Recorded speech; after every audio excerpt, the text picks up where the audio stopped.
Johnny sur scène au début de sa carrière, à cheval, souvenir d'un de ses films, en studio avec sa guitare.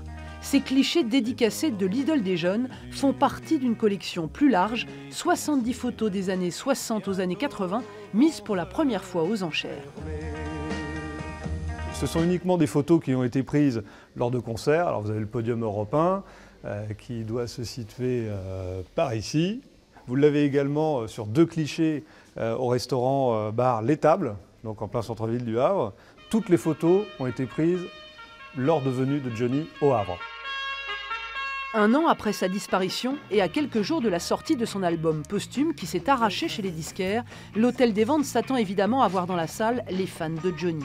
Il y aura forcément des amateurs. Donc ce sont des gens qu'on ne touche pas forcément habituellement dans l'univers des enchères, mais on a eu déjà un petit peu d'intérêt sur ces clichés-là, donc on n'est pas très angoissé. D'autant plus que les estimations de ces photos sont relativement basses, de 50 à 100 € le cliché ou le lot, de quoi se faire plaisir à petit prix, même si certains fans recherchent des photos bien précises. Je l'ai vu pas mal au Havre, et je voudrais voir si je revois les photos que j'avais du spectacle que j'avais vu à Deschazos. Là, ça doit être la même série, ça. Si, 88, le Havre 88, à Deschazos. Ah ouais.